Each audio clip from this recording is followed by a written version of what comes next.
Hello student, welcome to my channel Sarvan lecturer. आज का ये वीडियो क्लास 10 हिंदी जितने भी स्टूडेंट 2023 बोर्ड एग्जाम में पेपर देने वाले हैं, आज का ये वीडियो सबसे ज्यादा इंपॉर्टेंट है। आज का यह मैराथन वीडियो है क्लास 10 की हिंदी के लिए, ठीक है, क्लास 10 के लिए, ठीक है। ये मैराथन क्लास है क्लास 10 के बच्चों के लिए। इस वीडियो को देखने के बाद आपका 70 नंबर बिल्कुल फिक्स हो जाएगा। इस वीडियो को देखने के बाद और वीडियो आपको देखने की जरूरत नहीं है, क्योंकि इसी वीडियो में आपके सारी चीजें कवर करा दिया गया, ठीक है। अब की बार आप लोगों को 95% लाना है। इसी वीडियो को देखकर आप 100 में 95% ला सकते हो 2023 बोर्ड एग्जाम वालों के लिए, ठीक है। 1 घंटे में आपका पूरा क्लास है, 1 घंटे में आपका पूरा खत्म हो जाएगा इस वीडियो में, ठीक है। आज का ये वीडियो सारे स्टूडेंट लास्ट तक देखना। इसी वीडियो में आप लोग बहुत ही अच्छे 70 में 70 मार्क्स आप फिक्स करके आओगे। इसमें हम लोग सारे ऑब्जेक्टिव, देखो आपके हिंदी के 50 ऐसे ऑब्जेक्टिव क्वेश्चन जो वेरी इंपॉर्टेंट है, और आपको इसी में से ही 20 मार्क्स का ऑब्जेक्टिव देखने को मिलेगा। आप लोग जब बोर्ड एग्जाम में पेपर देने जाओगे, ये 50 सबसे मोस्ट इंपोर्टेंट ऑब्जेक्टिव है बोर्ड एग्जाम द्वारा, ठीक है। ये बहुत ज्यादा इंपोर्टेंट ऑब्जेक्टिव है। एंड इसी वीडियो में महत्वपूर्ण गद्यांश, ठीक है, 6 मार्क्स आपका गद्यांश का फिक्स हो जाएगा।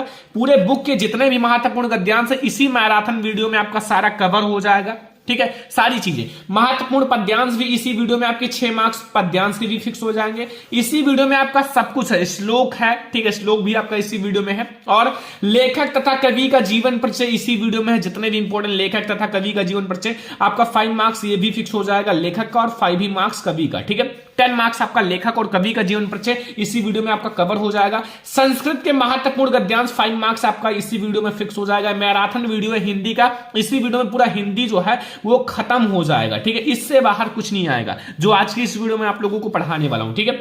महत्वपूर्ण संस्कृत का पद्यांश ये भी 5 मार्क्स आपका फिक्स हो जाएगा, ठीक है। एंड आप लोगों का जो महत्वपूर्ण निबंध है ये भी आपका 9 मार्क्स आपका फिक्स हो जाएगा। कौन सा खंड काव्य तैयार करना है, कौन सा, वो भी आज की इस वीडियो में आपका फिक्स हो जाएगा। आपका पूरा हिंदी आज की इस 1 घंटे की वीडियो में मैराथन क्लास में पूरा खत्म हो जाएगा। इससे बाहर आपके बोर्ड एग्जाम में कुछ नहीं आएगा, और इसके बाद आपको कोई वीडियो देखने की जरूरत नहीं है। जितने भी स्टूडेंट चैनल पर नए हो तो पहले सब्सक्राइब कर लेना, ठीक है। और सारे स्टूडेंट इस वीडियो को लाइक करना। इस वीडियो का लाइक का टारगेट है 20,000 लाइक। सारे स्टूडेंट जो भी देखें लाइक्स करो, ठीक है, लाइक करो, सभी स्टूडेंट शेयर करो, ताकि आपके फ्रेंड्स भी इसी वीडियो को देखकर हिंदी में बहुत अच्छे मार्क्स लाएं। 95% आप ला सकते हो। ये वीडियो बहुत ज्यादा मेहनत करके बनाया गया। सारे बच्चे लाइक करना, शेयर भी कर देना, चैनल पर सब्सक्राइब भी कर लेना, ठीक है। चलो हम लोग शुरू करते हैं। सबसे पहले हम लोग 50 बहुविकल्पीय देखेंगे, फिर गद्यांश पद्यांश, ठीक है। तो सबसे पहले हम लोग देखते हैं 50 सबसे महत्वपूर्ण बहुविकल्पीय प्रश्न। हिंदी के 50 सबसे महत्वपूर्ण बहुविकल्पीय प्रश्न देखेंगे। 50 ऐसे क्वेश्चन जिसमें से आपके बोर्ड एग्जाम में 100% आएगा, ठीक है। ये ऑब्जेक्टिव क्वेश्चंस आप लोग तैयार करके जाना। सारा क्वेश्चंस आप लोग रिवीजन कर लेना जितना मैं आपको बता रहा हूं, ठीक है। और ये आपके बोर्ड एग्जाम में 100% आएगा। तो आज की इस वीडियो को लाइक कर देना, और जितने भी स्टूडेंट चैनल पर नए हैं तो सब्सक्राइब भी कर लेना, ठीक है। अब हम लोग शुरू करते हैं क्वेश्चन नंबर 1 से। क्वेश्चन नंबर 1 आप लोग देखो, ठीक है, कि शुक्ल युग की कालावधि है। जो शुक्ल युग है, शुक्ल युग की कालावधि कब से कब तक है? ऑप्शन नंबर का है 1850 से 1900 तक, खा है 1900 से 1920 ईस्वी तक। तो ऑप्शन नंबर आपका गा है कि 1919 से 1938 ईस्वी, एंड घा है 1938 से 1947 ईस्वी, ठीक है। तो शुक्ल युग की कालावधि कब से कब तक है? आई होप कि आपको पता होगा। बहुत ज्यादा इंपॉर्टेंट क्वेश्चन, जितने भी इसमें क्वेश्चन है ना, वो बोर्ड एग्जाम के लिए वेरी इंपॉर्टेंट है। आप लोग इन सारे क्वेश्चंस को बिल्कुल कंप्लीट करके ही बोर्ड एग्जाम में पेपर देने जाना, ठीक है। तो शुक्ल युग की जो कालावधि है वो 1919 से 1938 तक है, ठीक है। याद कर लेना, नोट कर लेना, बोर्ड एग्जाम में लिख कर आना, ठीक है, छोड़कर नहीं आना है। क्वेश्चन नंबर 2 है कि कलम का सिपाही के लेखक हैं। जो कलम का सिपाही है उनके लेखक कौन है? ऑप्शन नंबर का है अमृत राय, खा है गुलाब राय, गा है मुंशी प्रेमचंद, एंड घा है वैद्यनाथ मिश्र। तो बच्चा, जो कलम का सिपाही है उसके लेखक कौन है? सभी स्टूडेंट को पता होगा, बोर्ड एग्जाम के लिए वेरी इंपॉर्टेंट है। तो आप लोग तैयार कर चुके होंगे। तो कलम का सिपाही जो है वो उसके लेखक है अमृत राय। कौन है? अमृत राय, ठीक है। सारा क्वेश्चन नोट कर लेना, याद कर लेना, ठीक है। पूरा क्वेश्चन बोर्ड एग्जाम के लिए बहुत ज्यादा इंपॉर्टेंट है। तो अगला क्वेश्चन देखो, क्वेश्चन नंबर 3 है कि ध्रुव स्वामिनी नाटक के लेखक हैं। जो ध्रुव स्वामिनी नाटक है उसके लेखक कौन है, ठीक है। ऑप्शन नंबर का है हरिकृष्ण प्रेमी, खा ऑप्शन है जयशंकर प्रसाद, गा है विष्णु प्रभाकर या मोहन राकेश। तो तो बच्चों जो ध्रुव स्वामिनी है, चंद्रगुप्त, स्कंदगुप्त, झरना, आंसू, ये सब जो रचना है बच्चा वो जयशंकर प्रसाद जी का है। और हाँ, ये इनकी रचनाएं बहुत ज्यादा इंपॉर्टेंट होती हैं बोर्ड एग्जाम के लिए, ठीक है। ये सब बोर्ड एग्जाम में इसमें से कोई ना कोई जयशंकर प्रसाद जी की रचना आएगा ही आएगा। तो आप लोग जयशंकर प्रसाद जी की कुछ रचनाएं जो इंपॉर्टेंट है तैयार कर लेना, ठीक है। क्वेश्चन नंबर 4 है, अथाह सागर के लेखक हैं। जो अथाह सागर है उसके लेखक कौन है? ऑप्शन नंबर का है जयप्रकाश भारती, खा है गुलाब राय, गा है जैनेन्द्र कुमार एंड घा है विष्णु प्रभाकर। तो अथाह सागर के जो लेखक हैं स्टूडेंट हैं वो हैं जयप्रकाश भारती जी। कौन है? जयप्रकाश भारती, याद रखना, ठीक है। बहुत ज्यादा इंपॉर्टेंट है कि अथाह सागर के लेखक कौन है, तो आप लोगों को बताना है जयप्रकाश भारती। क्वेश्चन नंबर आपका 5 है कि भगवत शरण उपाध्याय द्वारा लिखित निबंध है। जो भगवत शरण उपाध्याय द्वारा लिखित निबंध कौन सा है? ऑप्शन नंबर का है ठूठा आम एंड खा है ठेले पर हिमालय या दृष्टिकोण या नदी के द्वीप। तो बच्चों जो भगवत शरण उपाध्याय द्वारा लिखित निबंध है वो है ठूठा आम। क्या है? ठूठा आम, ठीक है। तो ये अब हमारा आता है क्वेश्चन नंबर 6। इसमें पूछ रहा है रस मीमांसा के लेखक हैं। जो रस मीमांसा है उसके लेखक कौन है? ऑप्शन नंबर का है आचार्य रामचंद्र शुक्ल, खा है गुलाब राय एंड गा है भगवत शरण आपका उपाध्याय एंड जयप्रकाश भारती। तो बच्चों रस मीमांसा के लेखक कौन है? सारे स्टूडेंट को पता होगा, बोर्ड एग्जाम के लिए वेरी इंपॉर्टेंट है। आपके बोर्ड एग्जाम में बहुत ही बार आया हुआ है, अगर इसको आप वेरी वेरी वेरी इंपॉर्टेंट कह सकते हो, ठीक है। ये आपका बहुत ज्यादा इंपॉर्टेंट वीडियो है, मतलब इससे आपका बिल्कुल ऑब्जेक्टिव क्वेश्चन खत्म हो जाएगा, ठीक है। तो आपका रस मीमांसा के जो लेखक है स्टूडेंट वो है आचार्य रामचंद्र शुक्ल। कौन है? आचार्य रामचंद्र शुक्ल। ऑप्शन नंबर का जो है वो हमारा बिल्कुल सही है, आचार्य रामचंद्र शुक्ल। देखो ये भी बहुत ज्यादा इंपॉर्टेंट रचना है। कृति कंकाल के लेखक हैं, बहुत ज्यादा इंपॉर्टेंट है, मैंने बता रखा है कि इनकी रचनाएं बहुत ज्यादा इंपॉर्टेंट होती हैं। तो जो कृति कंकाल है उसके लेखक कौन है? ऑप्शन नंबर का है जयप्रकाश भारती, खा है राम कुमार वर्मा या जयशंकर प्रसाद या मैथिली शरण गुप्त। तो कृति कंकाल के लेखक कौन है? कंकाल के लेखक है बच्चों जयशंकर प्रसाद। मैंने बताया है कि जयशंकर प्रसाद जी की रचनाएं बहुत ज्यादा इंपॉर्टेंट होती है, ठीक है। तो ये हमारा जो कंकाल है वो रचना जयशंकर प्रसाद जी का है, ठीक है। तो ऑप्शन नंबर ग हमारा बिल्कुल सही है। क्वेश्चन नंबर 8 देखो कि मुंशी प्रेमचंद्र द्वारा संपादित पत्रिकाएं हैं। जो मुंशी प्रेमचंद्र जी के द्वारा संपादित पत्रिकाएं हैं, जो मुंशी प्रेमचंद्र जी के द्वारा संपादित किया गया है वो पत्रिकाएं कौन है, ठीक है। तो ऑप्शन नंबर का है मर्यादा और हंस या सुधा और हंस या सरस्वती या छाया और प्रभा। तो स्टूडेंट जो मुंशी प्रेमचंद्र द्वारा संपादित पत्रिकाएं कौन है, ठीक है। आपके 4 ऑप्शंस हैं और इसमें से हमारा कौन सा सही है आई होप कि आपको पता होगा। तो जो मुंशी प्रेमचंद्र जी हैं उनके द्वारा जो संपादित पत्रिकाएं हैं वो है मर्यादा और हंस, ठीक है। ऑप्शन नंबर का हमारा बिल्कुल सही है कि मुंशी प्रेमचंद्र द्वारा संपादित पत्रिकाएं मर्यादा और हंस हैं, ठीक है। समझ में आ गया ना? बहुत ज्यादा आसान है लेकिन आप लोगों के बोर्ड एग्जाम के लिए वेरी इंपॉर्टेंट है। क्वेश्चन नंबर 9 देखो, निम्न में से नाटक विधा के लेखक हैं। नाटक विधा के इन चारों में से लेखक कौन है? जैसे कई सारी विधाएं होती हैं, कोई जीवनी विधा के लेखक होते हैं, कोई नाटक विधा के एंड कोई आप लोगों का एकांकी विधा के, ऐसे कई सारी विधाएं होती है, कहानी विधा, निबंध विधा, ठीक है। तो इसमें आपको नाटक विधा की रचना बताना है, लेखक बताना है। बद्री नारायण प्रेमघन या श्रीनिवास दास या गा है जैनेन्द्र कुमार या कृष्ण सोबती। तो स्टूडेंट जो नाटक विधा के लेखक हैं वो हमारे हैं बद्री नारायण प्रेमघन। कौन है? बद्री नारायण प्रेमघन। हमारा ऑप्शन नंबर का जो है वो बिल्कुल सही है और बोर्ड एग्जाम के लिए वेरी इंपॉर्टेंट है, ठीक है। अगला क्वेश्चन अब हम लोग देखते हैं क्वेश्चन नंबर 10, जो कि क्वेश्चन नंबर 10 बोर्ड एग्जाम के लिए बहुत ज्यादा इंपॉर्टेंट है। तौलिए किस विधा पर आधारित है? जो तौलिए रचना है, तौलिए वो किस विधा की रचना है या किस विधा पर आधारित है, ठीक है। ऑप्शन नंबर का है नाटक विधा, खा है निबंध विधा या एकांकी विधा या कहानी विधा। तो तौलिए जो है, तौलिए वो किस विधा की रचना है? सारे स्टूडेंट को पता होगा, बोर्ड एग्जाम के लिए वेरी इंपॉर्टेंट है। तो जो तौलिए है, तौलिए हमारा वो एकांकी विधा की रचना है। किस विधा की रचना है? एकांकी विधा की, याद रखना, ठीक है। एकांकी विधा की रचना है जो हमारी तौलिए रचना है वो एकांकी विधा की रचना है। क्वेश्चन नंबर 11 देखो कि राय कृष्ण दास निम्न में से कौन थे? जो राय कृष्ण दास हैं वो कौन थे? निबंधकार थे या आलोचक थे या गद्य गीतकार थे या कवि थे? तो जो राय कृष्ण दास की बात की जा रही है तो राय कृष्ण दास एक गद्य गीतकार थे। कौन थे? एक गद्य गीतकार थे, याद रखना, ठीक है। ऑप्शन नंबर गा वाला हमारा बिल्कुल सही है कि राय कृष्ण दास जो थे एक गद्य गीतकार थे। क्वेश्चन नंबर 12 देखो स्टूडेंट, क्वेश्चन नंबर 12 में पूछ रहा है मेरी आत्मकथा जीवनी विधा के लेखक हैं। मतलब मेरी आत्मकथा जो है वो जीवनी के लेखक हैं, मतलब ये जीवनी विधा पर है, इतना ध्यान रखना, ठीक है। ऑप्शन नंबर क्या है, डॉक्टर राजेंद्र प्रसाद या डॉक्टर हजारी प्रसाद या जयशंकर प्रसाद या डॉक्टर हरिवंश राय बच्चन। तो स्टूडेंट जो मेरी आत्मकथा जीवनी के लेखक हैं वो कौन है, doctor Rajendra Prasad. Option number का हमारा बिल्कुल सही है कि मेरी आत्मकथा जीवनी के जो लेखक हैं वो हैं डॉक्टर राजेंद्र प्रसाद, ठीक है, याद रखना, बोर्ड एग्जाम के लिए बहुत ज्यादा इंपॉर्टेंट है। गेहूं और गुलाब किसकी रचना है, जो गेहूं और गुलाब है वो किसकी रचना है। ऑप्शन नंबर का है रामविलास शर्मा या खा है रामवृक्ष बेनीपुरी या प्रेम चंद्रैया महादेवी वर्मा।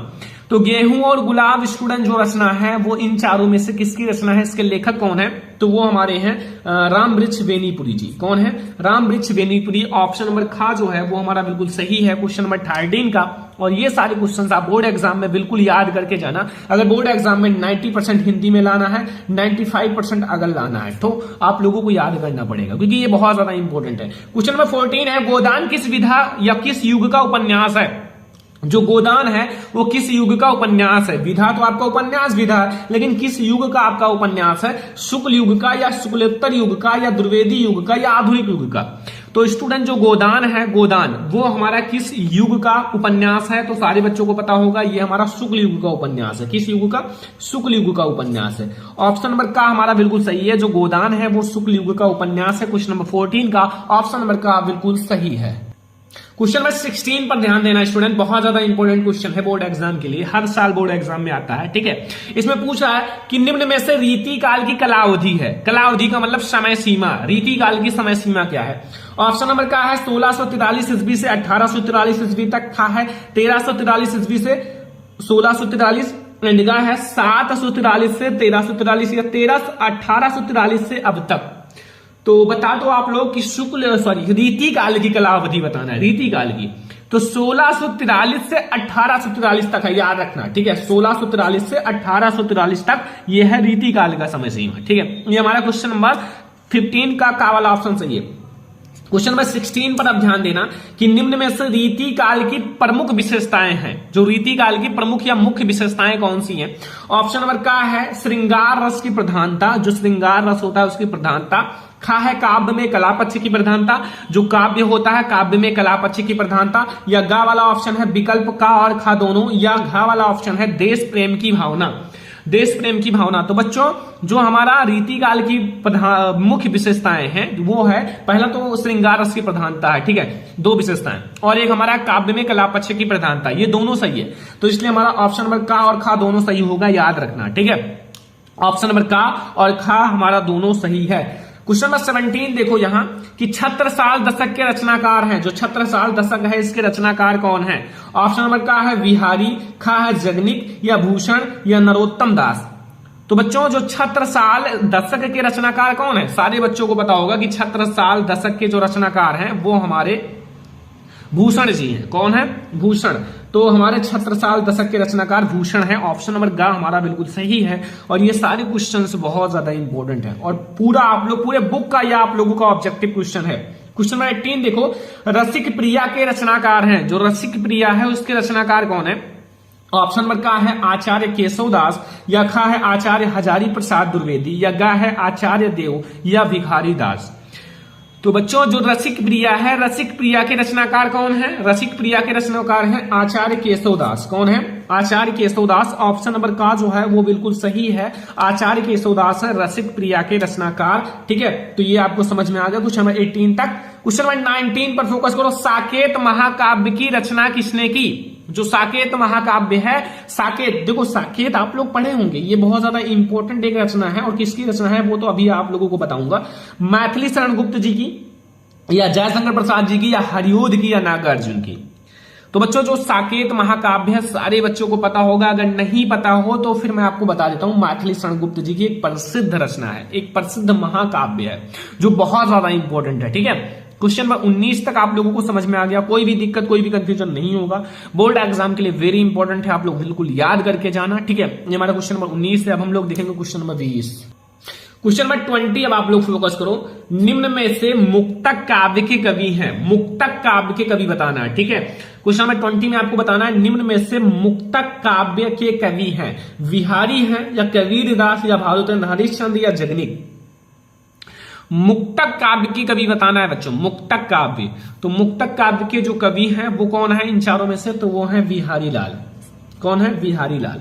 बिहारी लाल जो है वो मुक्तक काव्य के कवि हैं। क्वेश्चन नंबर 21 देखो, ललित ललाम के रचयिता हैं, जो ललित ललाम है इनके रचयिता कौन है? ऑप्शन नंबर का है पद्माकर, खा है मतीराम, गा है भूषण या बिहारी।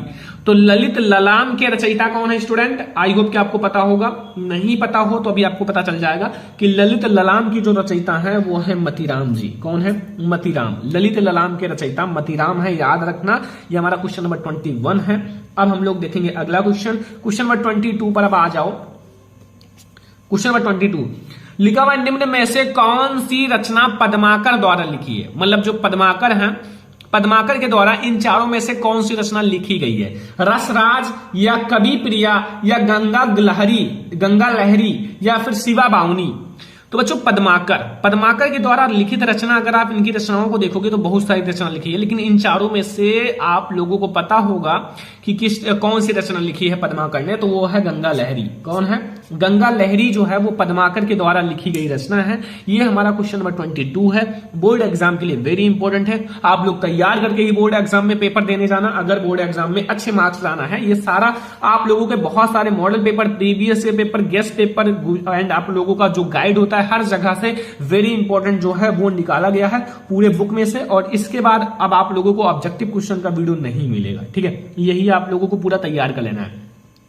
23 नंबर है रीति मुक्त काव्य धारा के दो कवियों का नाम बताना है। रीति मुक्त काव्य धारा, ठीक है, रीति काल का नहीं, रीति मुक्त काव्य धारा के दो कवियों का नाम बताना है, ठीक है। तो ऑप्शन नंबर का है घनानंद या बोधा ठाकुर या का और खा दोनों या आप लोगों का सारंगधर, ठीक है। तो अब आप लोग सोचोगे कौन सा सही है। देखो, अगर आप, एक होता है रीति काल के कवि जो कि अभी आपको आगे मिलेगा, और एक होता है रीति मुक्त काव्य धारा के कवि। मतलब इसमें बच्चे डिसबैलेंस हो जाते हैं, मतलब ये रीति मुक्त होते हैं, रीति काल से मुक्त होते हैं, ठीक है। तो वो हमारे हैं घनानंद भी हैं और बोधा ठाकुर भी हैं। तो दो बताना था, तो का और खा दोनों, ठीक है। एक तो घनानंद है, एक है बोधा ठाकुर, ठीक है। समझ में आ गया ना क्वेश्चन नंबर 23 तक।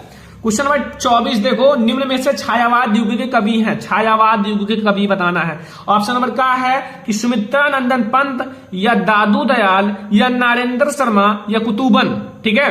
तो बच्चों छायावाद युग आप लोगों ने पढ़ा होगा, बोर्ड एग्जाम के लिए काफी इंपॉर्टेंट है। तो छायावाद युग के जो कवि हैं वो इन चारों में से हमारा है सुमित्रानंदन पंत जी। कौन है? सुमित्रानंदन पंत हैं, जो कि छायावाद युग के प्रमुख कवि हैं, ठीक है। और अगला क्वेश्चन देखते हैं, अगला बोर्ड एग्जाम के लिए काफी ज्यादा इंपॉर्टेंट है और कई बार पूछा भी गया। तीसरा सप्तक कब प्रकाशित हुआ? क्वेश्चन नंबर 25, तीसरा सप्तक कब प्रकाशित हुआ आपको ये बताना है, ठीक है। देखो, ऑप्शन नंबर का है 1951 ईस्वी में, खा है 1959 ईस्वी में, गा है 1943 ईस्वी में एंड घा है 1979 ईस्वी में। तो तीसरा सप्तक जो है वो 1959 ईस्वी में प्रकाशित हुआ था। कब प्रकाशित हुआ था? 1959 ईस्वी में। हमारा ऑप्शन नंबर खा जो है वो बिल्कुल सही है। क्वेश्चन नंबर 25 का 25 नंबर क्वेश्चन का हमारा ऑप्शन नंबर खा सही है, ठीक है। तो अब हम लोग देखेंगे क्वेश्चन नंबर 26। क्वेश्चन नंबर 26 पर फोकस करो। लिखा हुआ छायावाद युग के प्रमुख लेखक हैं, वो तो कवि था, अब लेखक बताना है कि छायावाद युग के जो प्रमुख लेखक हैं वो कौन है।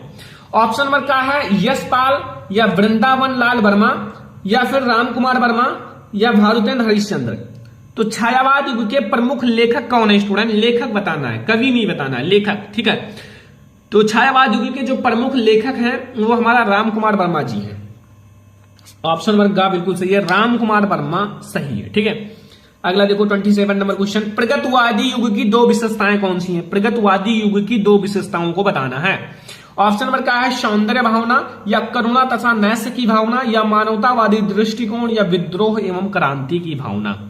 तो बच्चों जो प्रगतवादी युग की दो विशेषताएं हैं वो कौन सी है? दो पर टिक लगाना है, दो पर, ठीक है। देखो, प्रगतवादी युग की जो दो विशेषताएं हैं वो हमारा कौन कौन सा है वो मैं आप लोगों को बता देता हूं। तो स्टूडेंट 27 का हमारा दो जो विशेषताएं हैं प्रगतिवादी युग की, वो है मानवतावादी प्रवृत्ति और विद्रोह एवं क्रांति की भावना। ठीक है, ये दोनों हमारा गा और घा वाला ऑप्शन सही है। अगला क्वेश्चन देखो, क्वेश्चन नंबर हमारा 28 है कि रीतिकाल के प्रमुख दो कवियों का नाम बता दिया। ठीक है, रीतिकाल के दो प्रमुख कवियों का नाम लिखना है। ऑप्शन नंबर का है पद्माकर, खा है बिहारी, या का और खा दोनों, या फिर हमारा सूरदास। तो रीतिकाल के प्रमुख कवि कौन कौन से हैं, सारे बच्चों को पता होगा। अगर नहीं पता है तो मैं आप लोगों को बताऊंगा कि जो रीतिकाल के प्रमुख कवि हैं वो इन चारों में आपका दो लोगों को बताना है। तो हमारा एक तो पद्माकर जी हैं, ठीक है, यानी कि हमारा ऑप्शन नंबर का वाला सही है। ठीक है, एक हमारा खा वाला बिहारी लाल जी हैं, तो ये हमारा सही है, का और खा दोनों सही है। ठीक है, याद रखना। हमारा 28 नंबर क्वेश्चन का 29 नंबर क्वेश्चन है कि निम्न में से प्रयोगवाद युग की दो विशेषताएं बताइए। जो प्रयोगवाद युग है उनकी दो विशेषताएं बताना है। ऑप्शन नंबर का है घोर वैश्विकता या यथार्थवादी दृष्टिकोण, या समाज का यथार्थवादी चित्रण, या फिर नारी के प्रति परिवर्तित दृष्टिकोण। ठीक है, तो निम्न में से प्रयोगवाद युग की जो दो विशेषताएं हैं वो कौन सी हैं, क्वेश्चन नंबर 29 का। तो हमारा घोर वैश्विकता होता है यथार्थवादी दृष्टिकोण, यानी कि दो हमारा सही है। दो विशेषताएं बताना था, हमारा ऑप्शन नंबर का और खा सही है। अगला क्वेश्चन देखो, हमारा 30 नंबर क्वेश्चन में क्या पूछ रहा है, ध्यान से देखो। इसमें पूछ रहा है राम कुमार वर्मा द्वारा रचित प्रबंध काव्य क्या है। राम कुमार वर्मा द्वारा रचित जो प्रबंध काव्य है वो क्या है। ऑप्शन नंबर का है आशु, या यामा, या उत्यारण, या फिर चौखे चौबदे। तो बच्चों जो राम कुमार वर्मा द्वारा हमारा रचित प्रबंध काव्य है वो कौन सा है, वो तो सारे बच्चों को पता होगा। राम कुमार वर्मा जी का एक बहुत ज्यादा इंपॉर्टेंट प्रबंध काव्य है, वो है उत्यारण। कौन सा है, उत्यारण। हमारा ऑप्शन नंबर गा बिल्कुल सही है, यानी कि हमारा क्वेश्चन नंबर 30 का ऑप्शन नंबर गा जो है वो बिल्कुल सही है। ठीक है, तो अब हम लोग देखेंगे अगला क्वेश्चन। क्वेश्चन नंबर 31 देखो, लिखा हुआ है कि शोक विलक रोबत सब एंड आप लोगों का रानी रूप शील बल तेज बखानी एंड करही विलाप अनेक प्रकार परही भूमि तल बार हिबारा। ठीक है, इसमें उपयुक्त में कौन सा रस है, आपको इसमें रस बताना है। ऑप्शन नंबर का है शांत रस, या अद्भुत रस, या हास्य रस, या करुण रस। तो ये हमारा है क्वेश्चन नंबर 21, और इसमें बच्चों हमारा कौन सा रस है, अगर इसका अर्थ देखोगे ना तो इसमें आपको शोक मिलेगा। शोक का मतलब है कि इसमें रोना धोना इन सब का काम है, इसलिए हमारा ये करुण रस होगा, क्योंकि करुण रस का अस्थायी भाव ही शोक होता है। क्या होता है, शोक होता है, तो इसलिए हमारा सही हो जाएगा। ठीक है, अगला क्वेश्चन देखो 32 क्वेश्चन देखो कि हंसी हंस भांजे देख दूल्हा दिगंबर को और पाहुनी जे आवे हिमाचल के उछाल में। इसमें आपको रस बताना है, निम्न में कौन सा रस है। मतलब मैं आपको रस जो इंपॉर्टेंट है सारा बता दे रहा हूं कि आप लोग बोर्ड एग्जाम में जाओ केवल लिख कर आओ। ठीक है, का है श्रृंगार रस, करुण रस, या हास्य रस, या वीर रस। बच्चों इसमें हंसी हंसी का मतलब होता है हंसना और हंसना। ठीक है, और हास्य रस का स्थायी भाव होता है हास, हास का मतलब होता है हंसना। तो फिर ये हमारा कौन सा रस होगा, हास्य रस होगा। ठीक है, और दो ही रस आपके बोर्ड एग्जाम में आएगा, या फिर करुण रस आएगा या हास्य रस आएगा। अगर हंसना आए तो हास्य रस पर लिख कर आना, और अगर रोना धोना ये सब आए, शोक आए, तो वो आप करुण रस करके आना। ठीक है, बस बिल्कुल सही हो जाएगा। देखो अब ये भी ट्रिक समझ लो, हरिमुख मनहु मयंक पंक्ति में कौन सा अलंकार है। अगर कहीं भी आपको उत्प्रेक्षा अलंकार दिखाई दे, उत्प्रेक्षा अलंकार, केवल उत्प्रेक्षा अलंकार की बात कर रहा हूं, तो आपका उसमें मनहु जनहु मानो जानो ये सब लगा होगा, मनो जनो ये सब जरूर लगा होगा, क्योंकि ये सब है उत्प्रेक्षावाचक शब्द। ठीक है, ऑप्शन नंबर क्या है, उत्प्रेक्षा या रूपक अलंकार, या उपमा अलंकार, या अनुप्रास अलंकार। तो बच्चों हरिमुख मनहु मयंक में आपका उत्प्रेक्षा अलंकार है। कौन सा अलंकार है, उत्प्रेक्षा अलंकार है, यानी कि हमारा ऑप्शन नंबर का बिल्कुल सही है। क्वेश्चन नंबर 33 का ऑप्शन नंबर का हमारा बिल्कुल सही है। ठीक है, समझ में आ रहा ना सारा क्वेश्चन, बहुत ज्यादा इंपॉर्टेंट जो क्वेश्चन है सारा मैं बता दे रहा हूं। क्वेश्चन नंबर 34 देखो, नील घन सावक से सुकुमार सुधा भरने को वधु के पास पंक्ति में कौन सा अलंकार है। ठीक है, रूपक अलंकार, या फिर आपका उत्प्रेक्षा अलंकार, या श्लेष अलंकार, या उपमा अलंकार। देखो आपका अलंकार भी तीन ही रहेगा, उपमा, रूपक, उत्प्रेक्षा। इन्हीं तीन में से कोई पूछेगा, उत्प्रेक्षा तो समझ में आ ही गया, कोई रूपक का भी आप लोग ट्रिक बना लो, फिर सारा काम खत्म। ठीक है, तो इसमें हमारा कौन सा अलंकार है, सारे बच्चों को पता होगा, इसमें हमारा उपमा अलंकार है। कौन सा है, उपमा अलंकार। ठीक है, पहले तो परिभाषा उदाहरण ये सब लिखने के लिए आता था, जो कि आसान था, और ये भी आसान ही है, कुछ है नहीं। ऑब्जेक्टिव क्वेश्चन तो 1 मिनट का काम है, परिभाषा उदाहरण लिखने में 5 मिनट लग जाता था, लेकिन ये 1 मिनट में अगर आता है तो लिख कर आ जाओगे, मतलब आपका टाइम बच जाएगा। ठीक है, अगला है 35 नंबर क्वेश्चन। जिनके आगे ठहर सके जंगीना जहाजी हैं वही प्रसिद्ध छत्रपति भूप शिवाजी। निम्न में कौन सा आपको रस बताना है? ठीक है, का है रोला, सॉरी छंद बताना है। छंद कौन सा छंद है? रोला या कुंडलिया छंद या सोरठा छंद या दोहा छंद है। ठीक है, तो रोला और सोरठा में से ही कोई होगा, क्योंकि बोर्ड एग्जाम में कोई एक ही आएगा रोला और सोरठा में से। तो ये हमारा रोला है। क्या है बच्चों? रोला है। जिसके आगे ठहर सके जंगीना जहाजी हैं ये वही प्रसिद्ध छत्रपति भूप शिवाजी। ठीक है, ये हमारा बच्चों रोला है। ये हमारा क्वेश्चन नंबर 35 है। अब हम लोग देखेंगे 36 नंबर क्वेश्चन। 36 नंबर क्वेश्चन समझो, इसमें लिखा हुआ अपार शब्द में उपसर्ग है। अपार शब्द में उपसर्ग बताना है। उपसर्ग भी आपका ऑब्जेक्टिव ही रहेगा। अन है या अनु है या आ है या बड़ा आ है। तो अपार बच्चों, अपार में बताना है। ठीक है, तो अपार शब्द में आपको उपसर्ग बताना है, जो आगे जोड़ा जाता है, उपसर्ग। ठीक है, तो अपार शब्द में आई होप उपसर्ग आप लोगों का क्या होगा, सारे बच्चों को पता भी होगा। तो इसमें जो हमारा उपसर्ग होगा वो छोटा आ होगा, क्योंकि आगे छोटा आ ही जुड़ा हुआ है, तो हमारा यही होगा ना, जो आगे जुड़ा है वो हमारा उपसर्ग हो जाएगा।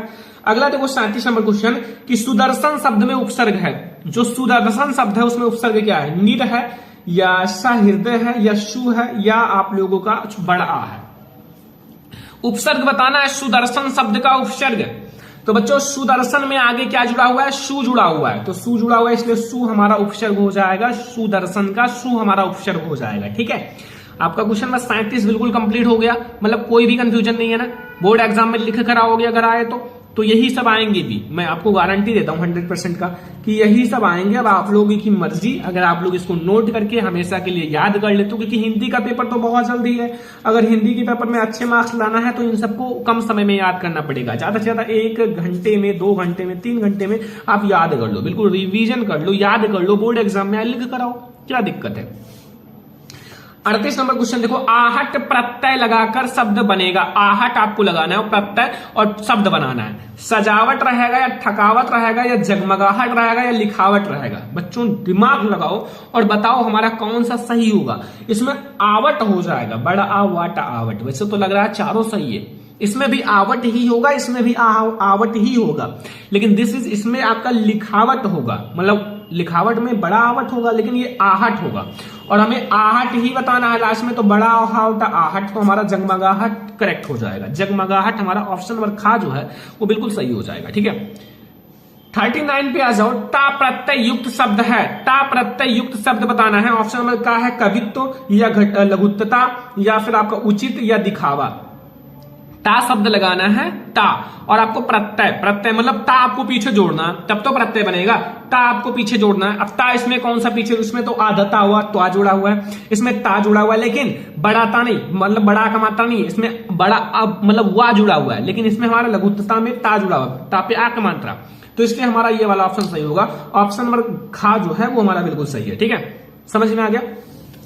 शुभाशुभ में समास है। शुभाशुभ में समास कौन सा है? ठीक है, ऑप्शन नंबर का है तत्पुरुष समास का है, दीर्घु समास, द्वंद्व समास या कर्मधारय समास। तो बच्चों आप लोगों को 40 नंबर क्वेश्चन में बताना है कि शुभाशुभ में कौन सा समास है। तो उसमें हमारा द्वंद्व समास है।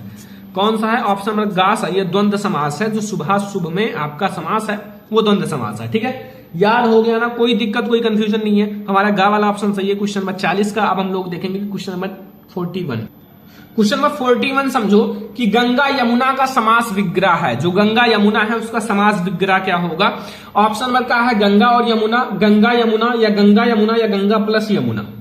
गंगा यमुना का समास विग्रह बताना है। देखो गंगा और यमुना, जैसे माता और पिता, भाई और बहन, तो इसलिए हमारा गंगा यमुना का होगा गंगा और यमुना। ठीक है, इसलिए हमारा ऑप्शन नंबर का जो है वो बिल्कुल सही है कि गंगा यमुना का जो हमारा समास विग्रह होगा वो गंगा और यमुना होगा। ठीक है, हमारा 41 नंबर वाला ऑप्शन में आपका का वाला सही है। ठीक है, 42 क्वेश्चन, अंबर और वसन किस शब्द के पर्यायवाची हैं? अंबर और वसन हमारा किस शब्द के पर्यायवाची हैं? ठीक है, तो अब आप लोग ऑप्शन देख लो, कमल का है या गुलाब का है या कपड़ा का है या बादल का है।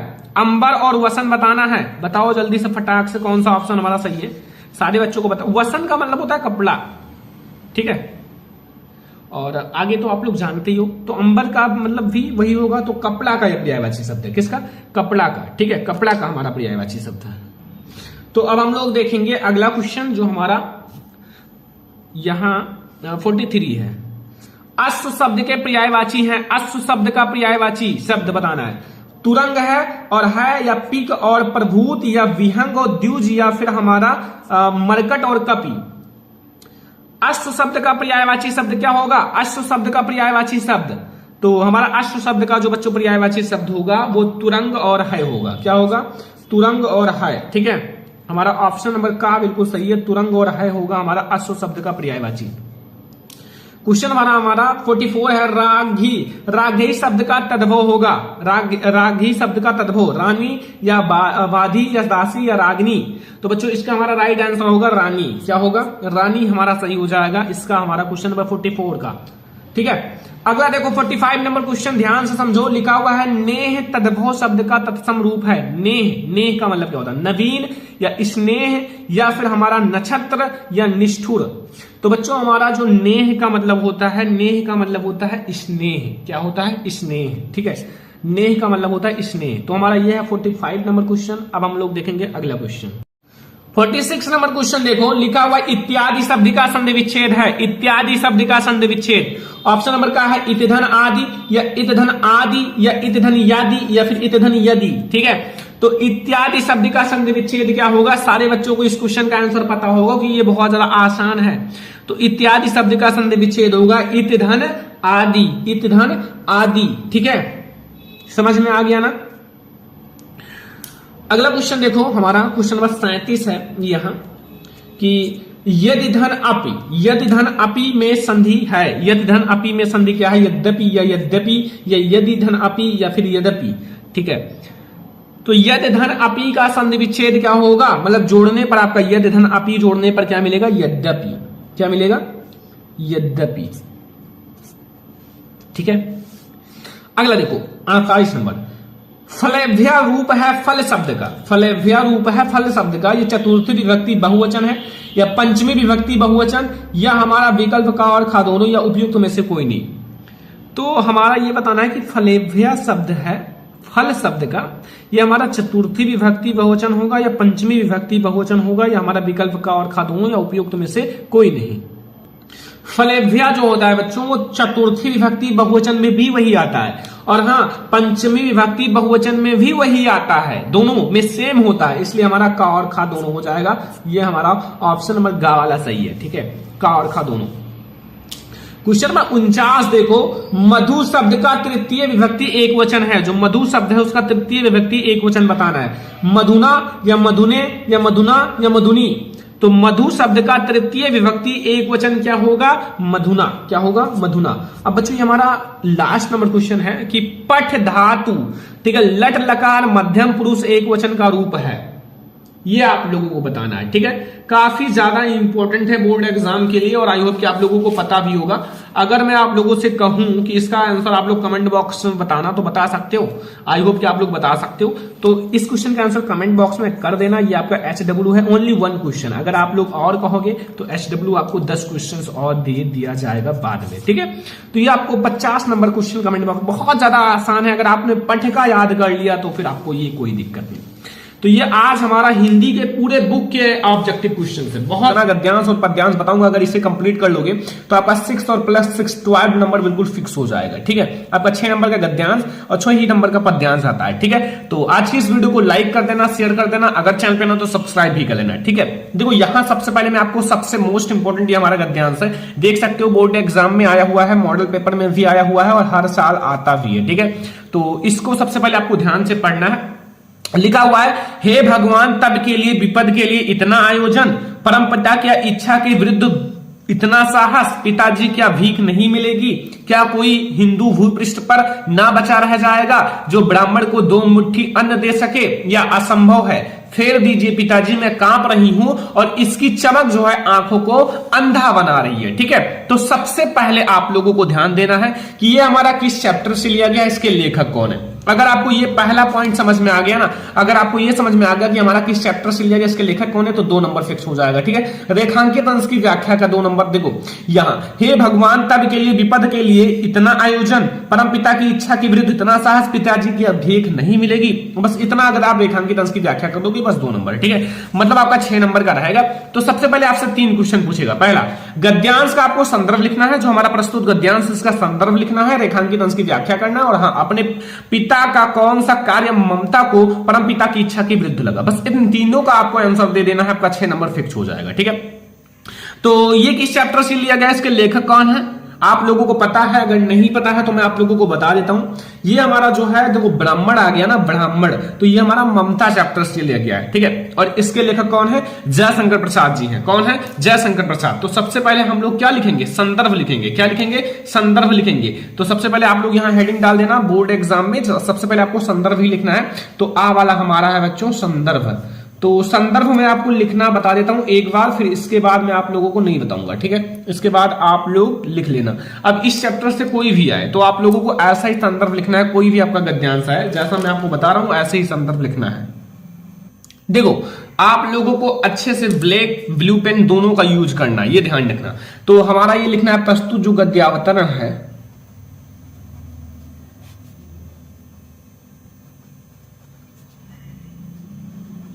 ये हमारा जो प्रस्तुत गद्यावतरण है, हमारी पाठ्य पुस्तक, हमारी पाठ्य पुस्तक। ठीक है, पाठ्य पुस्तक। अब आपका ये हिंदी है ना, तो हिंदी को आपको ब्लैक से लिखना है, कॉमा लगाकर। ध्यान से समझो जितना मैं आपको बता रहा हूं। ठीक है, हिंदी आप लोग अच्छे से लिख देना। हिंदी के गद्य खंड, हिंदी के गद्य खंड। वैसे मैंने कई बार बता रखा है, लेकिन फिर भी मैं आप लोगों को बता देता हूं कि आप लोग इस चीज को समझे रहो। ठीक है, गद्य खंड में संकलित, गद्य खंड में संकलित, और इस चैप्टर का नाम है बच्चों ममता। क्या नाम है? ममता। तो ममता, देखो चैप्टर का नाम और लेखक का नाम आप लोग ब्लैक से पेन से लिखना, ये ध्यान रखना। ठीक है, ब्लैक पेन से, इतना आप लोग ध्यान रखना। ममता नामक पाठ से है, ममता नामक पाठ से है। और इसके लेखक जो हैं वो तो आप लोगों को पता ही होगा कि नहीं पता है। इसके लेखक कौन है? इसके लेखक जयशंकर प्रसाद जी हैं। कौन है? जयशंकर प्रसाद जी। ठीक है, ऐसे आप लोग कॉमा लगा लेना। और हैं, बस ये पॉइंट आप लोग ध्यान रखना कि आप ब्लैक और ब्लू दोनों पेन का यूज करना ना, एग्जामिनर आपको फुल मार्क्स देगा। ठीक है, तो सबसे पहले आपको संदर्भ बोर्ड एग्जाम में ऐसे ही लिखना है। फिर आपको रेखांकित अंश की व्याख्या करने के लिए कम से कम ये रेखांकित अंश जो है, इसको 2 से 3 बार पढ़ना होगा। जब आप इस चीज को 2 से 3 बार पढ़ लोगे ना, 2 से 3 बार पढ़ लोगे, तो इसका व्याख्या जो है ना, ऑटोमेटिक आपके माइंड में आ जाएगा कि हम इसकी व्याख्या कैसे लिखें। ठीक है, जब आप ध्यान से पढ़ोगे तो इसको आप लोग एक बार पढ़ लेना। जैसे, हे भगवान तब के लिए विपद के लिए इतना आयोजन, परम पिता के इच्छा के इतना साहस, पिताजी क्या भीख नहीं मिलेगी। तो हम आप लोगों को रेखांकित अंश की व्याख्या बताते हैं कैसे करना है, वो ध्यान से समझो। रेखांकित अंश की व्याख्या पहले हेडिंग डाल देना। ठीक है, अच्छे से अंडरलाइन कर लेना। लेखक जयशंकर प्रसाद का कहना है, जो इस चैप्टर के लेखक है। आगे हर एक चीज में लिखना। मान लो आपका आचार्य रामचंद्र शुक्ल जी इसके लेखक हैं, वो वाला आ जाए तो आगे लिख देना, लेखक आचार्य रामचंद्र शुक्ल द्वारा कहना है। ऐसे ही लेखक जयशंकर प्रसाद जी का कहना है। ठीक है, जब ममता ने सोने के आभूषणों से भरा हुआ थाल देखा, जब ममता ने सोने से भरा हुआ आभूषण का एक थाल था जो इनके पिताजी ले रहे थे, ठीक है, उसको देखा, तब वह आश्चर्य से अपने पिताजी से कहती हैं कि आप विपत्तियों के लिए, मतलब विपत्तियों के लिए इतने धन का संग्रह क्यों कर रहे हो। ठीक है, अगर विपत्ति आ रही हो तो उसको भी देखा जाएगा। आप विपत्तियों के लिए इतना धन का संग्रह क्यों कर रहे हो। ठीक है, भगवान की इच्छा के विरुद्ध आपने बहुत बड़ा दुष्कर्म किया है, दुस्साहस किया है। ठीक है, भगवान की इच्छा के विरुद्ध आपने बहुत ही बड़ा दुस्साहस किया है। पिताजी, क्या कोई हिंदू भूपृष्ठ पर नहीं रह जाएगा? क्या कोई हिंदू भूपृष्ठ पर नहीं रहेगा जो ब्राह्मण को 2 मुट्ठी भीख दे सके, जो इस ब्राह्मण को 2 मुट्ठी भीख दे सके? आप इतना आयोजन क्यों कर रहे हो विपत्तियों के लिए। ठीक है, देखो समय के अकॉर्डिंग हम रहेंगे, ऐसे इनका कहना था। ठीक है, और आप उस विपत्तियों के लिए इतने सारे धन का संग्रह कर रहे हो। ठीक है, वो जो है ना, इच्छा के विरुद्ध हुआ, भगवान की इच्छा के विरुद्ध ममता मानती थी। ठीक है, और अगला क्वेश्चन आपसे पूछ रहा है, अपने पिताजी का कौन सा कार्य ममता को परम पिता की इच्छा के विरुद्ध लगा। ठीक है, अपने जैसे कौन सा कार्य उनके पिताजी ने किया जो उनको परम पिता के विरुद्ध लगा। तो यहां मैंने लिख दिया है, अपने पिता के द्वारा शेरशाह से उत्कोच के रूप में लिए गए स्वर्ण के सिक्के ममता को परमपिता की इच्छा के विरुद्ध लगा। जो स्वर्ण के सिक्के थे, जो स्वर्ण के सिक्कों का थाल था, वो जब इनके पिताजी ले रहे थे तो ये ममता जी को अपने परमपिता के विरुद्ध लगा। ठीक है, बस ये अगर आप इतना कर लोगे ना, आपका गद्यांश पूरा कंप्लीट हो। ये बहुत ज्यादा इंपॉर्टेंट गद्यांश है बोर्ड एग्जाम के लिए, आपको इस पर आपको फुल मार्क्स मिलेगा। तो ये हमारा पहला मोस्ट इंपॉर्टेंट गद्यांश है। आप लोग लिख कर आना, बोर्ड एग्जाम में छोड़कर आना नहीं है। अगर आपको अच्छे मार्क्स लाना है, हिंदी में भी 90% मार्क्स लाना है, तो अच्छे से पढ़ाई करना पड़ेगा बच्चों। ठीक है, तो अब हम लोग देखेंगे अगला मोस्ट इंपॉर्टेंट गद्यांश। देखो, ये हमारा दूसरा मोस्ट इंपोर्टेंट गद्यांश है, ध्यान से समझो। दूसरा हमारा मोस्ट इंपोर्टेंट गद्यांश है जो बोर्ड एग्जाम के लिए वेरी इंपॉर्टेंट है। ठीक है, ये आप लोगों के बोर्ड एग्जाम के लिए वेरी इंपॉर्टेंट है। जितना मैं आपको आज की इस वीडियो में बता रहा हूं ना, अगर उतना कंप्लीट कर लोगे ना, आपका गद्यांश पद्यांश आज के बाद क्लियर ही हो जाएगा। ठीक है, ये हमारा दूसरा इंपॉर्टेंट है। लिखा हुआ है, कुसंग का ज्वर सबसे भयानक होता है। यह केवल नीति और सद्विधि का ही नाश नहीं करता, बल्कि बुद्धि का भी क्षय करता है। इतना हमारा रेखांकित अंश है। किसी युवा पुरुष की संगत यदि बुरी होगी तो वह उसके पैरों में बंधी चक्की के समान होगी, जो उसे दिन दिन अवनत के गड्ढे में गिराती जाएगी, और यदि अच्छी होगी तो सहारा देने वाले बहू के समान होगी, जो उसे निरंतर उन्नति की ओर उठाती जाएगी। अब सबसे पहले आपको यह पता होना चाहिए कि हमारा ये किस चैप्टर से, इसके पाठ का नाम क्या है और इसके लेखक का नाम क्या है। अगर ये पता चल गया तो हमारा 2 नंबर फिक्स हो जाएगा, कोई नहीं काट सकता। ठीक है, ये 2 नंबर आपका फिक्स हो जाएगा। तो ये सारे बच्चों को पता होगा। सबसे पहले इसमें देखो, मित्र के बारे में बताया गया, संगति, बुरी संगति, मित्र, ठीक है, इन सब के बारे में बताया गया। तो हमारा किस चैप्टर से लिया गया है, सारे बच्चों को पता चल गया होगा। मित्रता चैप्टर से लिया गया। किस चैप्टर से? मित्रता। और इसके लेखक कौन है? आचार्य रामचंद्र शुक्ल जी। ध्यान से समझो, जितना मैं आपको समझा रहा हूं, आपका बोर्ड एग्जाम नजदीक है तो इतना तो आपको अच्छे से पढ़ना ही पड़ेगा। आचार्य रामचंद्र शुक्ल जी इसके लेखक हैं। तो फिर सबसे पहले आपसे इससे रिलेटेड 3 क्वेश्चन आएंगे। प्रस्तुत गद्यांश का संदर्भ लिखो 2 नंबर का, रेखांकित अंश की व्याख्या 2 नंबर का, और अच्छी संगति से होने वाले लाभों को उदाहरण देकर समझाइए बच्चों 2 नंबर का। ठीक है, तो 2-2 नंबर का आपका क्वेश्चन रहेगा बोर्ड एग्जाम में। तो लिखना कैसे है, सबसे पहले मैंने एक बार संदर्भ बता दिया है। अब मैं आप लोगों को संदर्भ उसी टाइप से, केवल पाठ का नाम और लेखक का नाम चेंज कर रहा हूं बस। ठीक है, गद्य में ऐसा ही संदर्भ लिखना, अभी पद्य में भी बताऊंगा कि संदर्भ कैसे लिखना है, प्रसंग व्याख्या सब कुछ। तो सबसे पहले संदर्भ पर ध्यान दो। ये हमारा किस चैप्टर से है? पहले चैप्टर से, मित्रता। तो प्रस्तुत गद्यावतरण आचार्य रामचंद्र शुक्ल द्वारा लिखित एवं हमारी पाठ्य पुस्तक हिंदी के गद्य खंड में संकलित मित्रता नामक पाठ से लिया गया है। सेम उसी तरह से है, केवल मैंने जहां पाठ का नाम था वहां लेखक का नाम कर दिया। पहले पाठ का नाम लिख सकते हो, लेखक का नाम बाद में लिख सकते हो, कोई दिक्कत नहीं, कुछ भी आप कर सकते हो। ठीक है, तो ये हमारा बहुत ज्यादा इंपॉर्टेंट गद्यांश है। सबसे पहले मैं आपको संदर्भ बता दिया कि प्रस्तुत गद्यावतरण आचार्य रामचंद्र शुक्ल द्वारा लिखित एवं हमारी पाठ्य पुस्तक हिंदी के गद्य खंड में संकलित मित्रता नामक पाठ से लिया गया है। ठीक है, समझ में आ गया संदर्भ। सेकंड नंबर, आपको रेखांकित अंश की व्याख्या करना है, तो पहले रेखांकित अंश को ध्यान से पढ़ना पड़ेगा। ठीक है, पढ़ लो ध्यान से 1-2 बार। देखो, लिखा हुआ है, कुसंग का ज्वर सबसे भयानक होता है। कुसंग का ज्वर का मतलब होता है बुरी संगत वाले लोग। ठीक है, अगर आपकी संगत बुरी है तो वो बहुत ही भयानक है।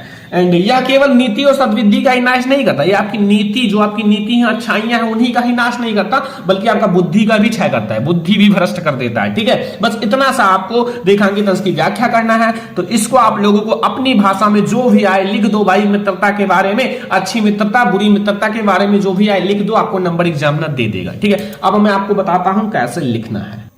तो बच्चों, सबसे पहले हम लोग देखेंगे रेखांकित अंश की व्याख्या। ठीक है, रेखांकित अंश की व्याख्या समझ लो कि शुक्ल जी कहते हैं कि बुरी संगति घातक बुखार के समान हानिकारक है। जैसे एक घातक बुखार होता है जो आपके शरीर को दुबला बना देता है, स्वास्थ्य आपका खराब कर देता है, कभी कभी मौत भी हो जाती है, उसी समान से ये जो बुरी संगत वाले लोग हैं। ठीक है, शुक्ल जी कहते हैं कि बुरी संगति घातक बुखार के समान हानिकारक होती है। जिस तरह कोई व्यक्ति यदि भयानक ज्वर से ग्रसित हो, ज्वर का मतलब होता है बुखार, अगर मतलब भयानक ज्वर से ग्रसित हो तो वह ज्वर उसके शरीर को और स्वास्थ्य को नष्ट कर देता है। तो वो जो ज्वर होता है वो उसके शरीर को और स्वास्थ्य को, दोनों को नष्ट कर देता है। ठीक है, नष्ट कर देता है।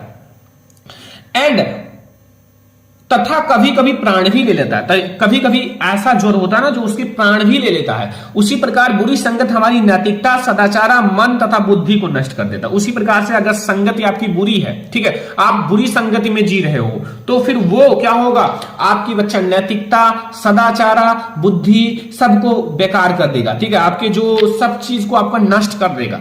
ठीक है, तो इसलिए जितने भी बुरी संगत वाले लोग हैं वो सुधर जाओ, क्योंकि अच्छे संगत से रहोगे तो आपको अच्छे अच्छे विचारों को बताएंगे। ठीक है, अच्छी अच्छी चीजों को बताएंगे, आपको मोटिवेट करेंगे, आप लाइफ में कुछ बड़ा कर सकोगे।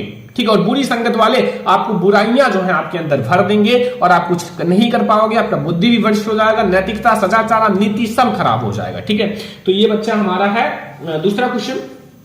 अभी हमारा इसी में एक और क्वेश्चन पूछ रहा है, देखो लिखा हुआ है कि अच्छी संगत से होने वाले लाभों को उदाहरण देकर समझाइए। मतलब अच्छी संगति से होने वाले लाभों को आपको उदाहरण देकर समझाना है। अच्छी संगति जो है सहारा देने वाले बाहु के समान है। मान लो आप किसी भी परिस्थिति में हो, ठीक है, आप किसी भी गलत परिस्थिति में हो, मान लो आपको, तो वो आपको सहारा देने वाले बाहु के समान होती है। ठीक है, और जो व्यक्ति की जीवन रक्षक है, जो व्यक्ति का जीवन रक्षक है, व्यक्ति का रक्षा करेगा और उसे उन्नति की ओर जाना होगा। ठीक है, उन्नति की ओर जानी बली होती है। ठीक है, मतलब बल देगा, उन्नति की ओर जाने के लिए उन्हें प्रोत्साहित करेगा, बल देगा। बस ये हमारा हो गया अच्छी संगति।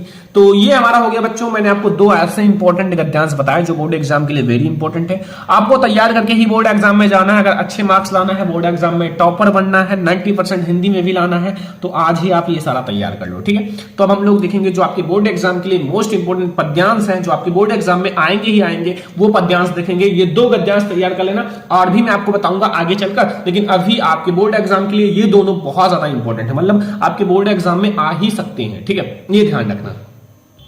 तो स्टूडेंट अब हमारा आता है मोस्ट इंपॉर्टेंट पद्यांश, जो बोर्ड एग्जाम के लिए वेरी इंपॉर्टेंट है। तो वो आप लोग पढ़ लीजिए जो मैं आपको बता रहा हूं। ठीक है, आप लोग अच्छे से पढ़ो, जो मैं आपको बता रहा हूं, नोट बनाओ, पढ़ो, क्योंकि आप लोग भी हिंदी में 90% लाओगे। जब आप इन सबका नोट्स बनाओगे, एक दो बार रिवीजन करोगे, तो यार कभी नहीं भूलोगे आप। ठीक है, ऐसा नहीं कि आपको बता दिए फिर आप इसको देख लिए फिर बंद कर दिए, नहीं, आप उसको देखकर फिर नोट्स बनाओ। नोट्स बनाओगे ना तो आपको एक्सपीरियंस रहेगा, हमें लिखना कैसे है। बोर्ड एग्जाम में आप और भी तेजी से लिखोगे, टाइम मैनेजमेंट रहेगा। ठीक है, इसमें देखो पद्यांश में क्या कह रहा है, जो चाहत चटक ना घटे, मैलो होई न चित, मित एंड रज राज सुना हुई तो नेह चिकनो चित। ठीक है, तो इसमें आपको 3 क्वेश्चन पूछेगा। प्रस्तुत दोहे का संदर्भ तथा व्याख्या लिखिए, एक ही में 2 नंबर का। ठीक है, एक में ही आपका संदर्भ और व्याख्या पूछेगा। फिर किन विपत्तियों के कारण मनुष्य का मन मलिन हो जाता है। मलिन का मतलब होता है कि खराब हो जाता है। ठीक है, और नए चिकने में कौन सा अलंकार है, नए चिकने में कौन सा अलंकार है। तो सबसे पहले हम लोग देखेंगे संदर्भ, और संदर्भ ये हमारा किससे है, बिहारी लाल जी है इसके रचयिता। और हाँ, ये इनकी भक्ति नीति चैप्टर से है। ठीक है, भक्ति और नीति, लेकिन भक्ति एक अलग है, नीति अलग है, शीर्षक है दोनों अलग अलग। तो भक्ति का नहीं, ये नीति का है, नीति शीर्षक से। ठीक है, तो ध्यान देना, इतना हमने देखा है बच्चे ध्यान नहीं देते इस पर, लेकिन ध्यान रखना। तो संदर्भ में क्या लिखोगे बच्चों, मैंने गद्यांश का तो बता दिया, पद्यांश का भी बता देता हूं। लिखना जो ये हमारा एक दोहा है, अगर दोहे का एग्जाम्पल पूछे तो यही लिख देना, कोई दिक्कत नहीं। प्रस्तुत दोहा, प्रस्तुत दोहा कविवर, और इसके कवि कौन है बच्चों, बिहारी लाल जी। कौन है, बिहारी लाल। ब्लैक से लिखना, कवि हो या लेखक हो उसको हमेशा ब्लैक से लिखना, बिहारी लाल। कविवर बिहारी लाल द्वारा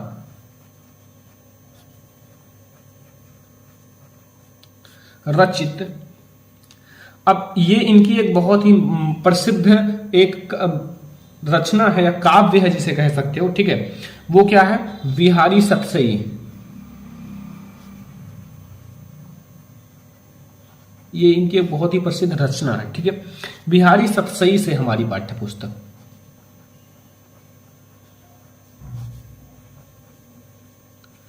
हमारी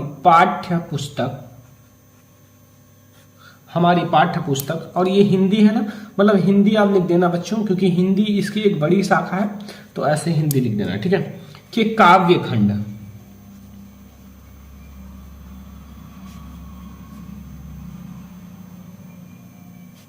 हिंदी के काव्य खंड में संकलित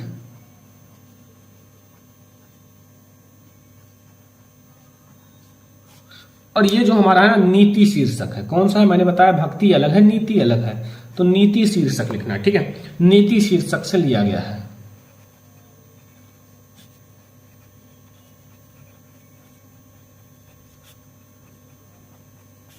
लिया गया है। ठीक है, बस हो गया, क्या दिक्कत है, बस इतना आपको लिखना है। यह हमारा एक पद्यांश का संदर्भ है। देखो इसमें मैंने क्या किया, इसको ब्लैक से लिखना, पाठ का नाम और लेखक का नाम। ठीक है, इसको ब्लैक से लिख देना, एग्जामिनर का हाईलाइट वाला पॉइंट बहुत नजर देता है। ठीक है, जब एकदम सही रहेगा तब ब्लैक से लिखना, अगर मान लो आपको नहीं याद है, डिसमिस हो, तो फिर ब्लू से ही लिख देना, हाईलाइट ना करना तब। ठीक है, तो अब आपको बताऊंगा प्रसंग। इस दोहे में कवि ने मित्रता के मध्य धन और वैभव को ना आने का परामर्श दिया। अगर आपको मित्रता को बनाए रखना है, मित्रता को नहीं टूटने देना है, तो फिर आप धन और वैभव इन सबको मित्रता के मध्य में मत लाओ, वरना लोभ उत्पन्न हो जाएगा और मलिन हो जाएगा आपकी मित्रता। ठीक है, व्याख्या समझ लो, अभी समझ में आ जाएगा। कवि का कथन है कि यदि आप चाहते हैं कि मित्रता की चमक अर्थात चमक समाप्त ना हो, ठीक है, चटक मतलब होता है चमक, समाप्त ना हो तथा मित्रता स्थायी बनी रहे, ठीक है, और उसमें दोष उत्पन्न ना हो, उसमें कोई भी दोष उत्पन्न ना हो, तो धन वैभव का इससे संबंध ना होने दे। अगर धन का संबंध होगा तो फिर मित्रता में आंच आएगी। ठीक है, धन अथवा किसी अन्य वस्तु का लोभ मित्रता को मलिन कर देता है। धन ऐसी चीज है ना जो मतलब भाई भाई में भी तो कर देता है, मित्र मित्र में भी कर देगा, क्योंकि धन ऐसी चीज ही है। ठीक है, तो क्या होगा, धन अथवा किसी अन्य वस्तु का लोभ मित्रता को मलिन कर देता है और मित्र के स्नेह से चिकना और मन धन रूपी धूल के स्पर्श से मैला हो जाता है। अतः स्नेह में धन का स्पर्श ना होने दे। जिस प्रकार तेल से चिकनी वस्तु, जैसे किसी वस्तु पर तेल लगा दिया जाए ना, तो धूल के स्पर्श से मैली हो जाती है, तो उस पर अगर धूल जाता है ना तो उसी पर चिपक जाता है, तो वो वस्तु मैली हो जाती है। ठीक है, और उसकी चमक घट जाती है, तो उसकी चमक जो है वो घट जाती है। उसी प्रकार से प्रेम से कोमल चित्त और धन रूपी धूल के स्पर्श से दोष युक्त हो जाता है और मित्रता में कमी आ जाती है। ठीक है, आपके मन में जो आए अच्छे से लिख देना, ऐसे अगर आप लिखोगे तो फुल मार्क्स मिलेगा। ठीक है, अब हमारा इसमें पूछ रहा है कि किन विपत्तियों के कारण मनुष्य का मन मलिन हो जाता है, किस विपत्तियों के कारण जो मनुष्य का मन है वो मलिन हो जाता है, इस चीज को बताना है। तो देखो, मनुष्य के मन में क्रोध, ठीक है, गर्व, ईर्ष्या, द्वेष आदि रजोगुणी वृत्तियों के कारण उसका मन मलिन हो जाता है। अगर ये सारे दोष हैं तो उसका मन मलिन हो जाएगा। ठीक है, अगला है नेह चिकने में कौन सा अलंकार है और क्यों। देखो, नेह चिकने का मतलब होता है प्रेम रूपी तेल। ठीक है, तो प्रेम रूपी तेल का वर्णन किया गया, नेह चिकने में प्रेम रूपी तेल का वर्णन किया गया है, इसलिए यहां रूपक अलंकार है। कौन सा अलंकार है, रूपक अलंकार। इतने छोटे छोटे क्वेश्चन का 2 नंबर मिल जाएगा। ठीक है, समझ में आ गया, कोई दिक्कत कोई कंफ्यूजन नहीं होगा, क्योंकि बहुत ज्यादा आसान है और बोर्ड एग्जाम में अगर लिख कर आओगे तो फिर आपको फुल नंबर मिलेगा। अगर आएगा बोर्ड एग्जाम में तो इसी टाइप से क्वेश्चंस आएंगे। ठीक है, अगर मान लो ये आपका पद्यांश आ गया तो यही क्वेश्चंस आएंगे जो मैंने बताया। तो ये हमारा मोस्ट इंपोर्टेंट पद्यांश है। अगला पद्यांश देखते हैं बच्चों, ये हमारा एक बहुत ज्यादा इंपोर्टेंट पद्यांश है, बहुत बड़ा भी है और ये अक्सर आते हैं। ठीक है, लिखा हुआ है कि शीश जटा उड़ बाहु विशाल, विलोचन लाल तिरछी सी भौवें, तून सराहन वान धरे, तुलसी बन मार्ग में सुठी सोहे, सादर वरही बार सुभाए, चिते तुम त्यों हमसे मन मोहे, और पूछति ग्राम वधु सियो जो, कहूं सांवरे से सखी रावणे को है। ठीक है, तो ये आपका इंपॉर्टेंट पद्यांश है भाई, तैयार कर लेना। मैं आपको बताता हूं संदर्भ कैसा लिखना है। ठीक है, एक बार मैंने आपको बता दिया कि संदर्भ ऐसा लिखना है, तो वैसे आप पद्यांश में लिख देना, केवल पाठ का नाम लेखक का नाम चेंज कर देना बस। ठीक है, संदर्भ प्रस्तुत पद्यांश गोस्वामी तुलसीदास द्वारा रचित कवितावली से हमारी पाठ्य पुस्तक हिंदी के काव्यखंड में संकलित वन पथ पर शीर्षक से अवतरित है। सेम वैसा है जैसा भी मैंने बताया है, केवल पाठ का नाम, लेखक का नाम, सॉरी रचयिता, ठीक है, चेंज कर दिया गया है। और यहाँ उसमें क्या था, इसमें कवितावली है और उसमें क्या था,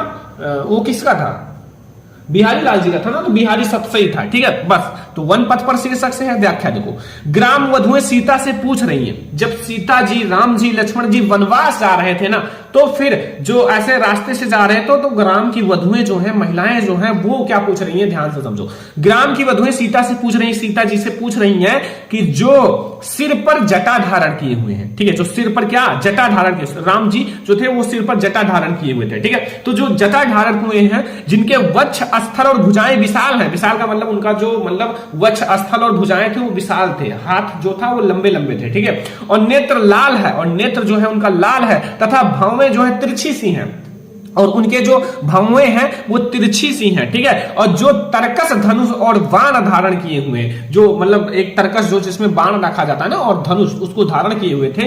इस मार्ग से बहुत शोभायान हो रहा है, मतलब इस मार्ग से जा रहे हैं तो इस मार्ग का बहुत शोभा बढ़ रहा है, जो सहज स्वाभाविक रूप से बड़े सम्मान के साथ बार बार तुम्हारी ओर देखते हुए हमारा मन भी आकर्षित कर रहे हैं, ठीक है। सीता जी की ओर बार बार देख रहे थे तो फिर उनका मन भी आकर्षण कर रहे थे। हे सुखी, तुम हमें यह बताओ कि सुंदर सांवले रूप वाले राम जी तुम्हारे कौन लगते हैं, ठीक है।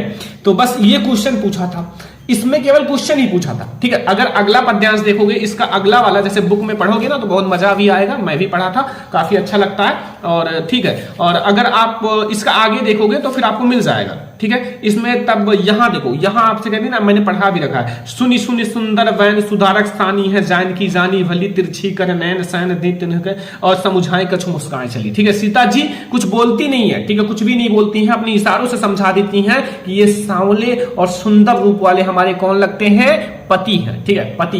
तो फिर ये समझा देती हैं। तो फिर ये वाला मैंने पढ़ा रखा है, इसमें केवल क्वेश्चन पूछा था बस, ठीक है। अब अगला देखो, इसमें क्या पूछा है। इसमें 3 क्वेश्चन था। पहला कौन सा था, पहले मैं आपको दिखा दूं क्वेश्चन। देखो, प्रस्तुत पद्यांश का संदर्भ व्याख्या लिखना था। प्रस्तुत मैंने संदर्भ भी बता दिया, व्याख्या भी बता दिया, ठीक है। और फिर ग्राम वधुएं सीता जी से क्या पूछती हैं, ग्राम की वधुएं सीता जी से क्या पूछती हैं।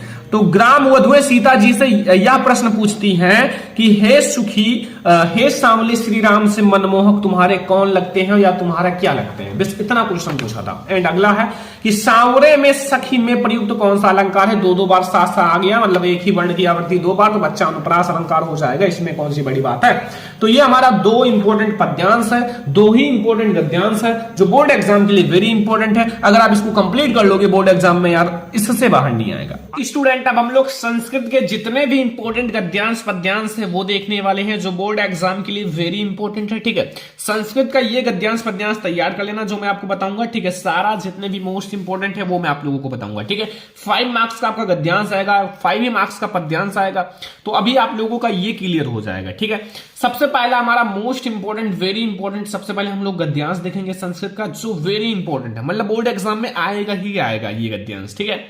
लिखा हुआ है, ऐसा नगरी भारतीय संस्कृति संस्कृत भाषायाम केंद्र स्थली अस्ति एत एवं संस्कृतम वाचायाम एंड संस्कृतम आलोक सर्वत्र प्रसिद्ध मुगल युवराजा दारा सिकोह आत्रगत्य एंड भारतीय दर्शन शास्त्राम अध्ययनम आक्रोत सह तेसम ज्ञानेम तथा प्रभाविता अभवत यत तेन उपनिषद अनुवादः फारसी भाषा करिता, ठीक है।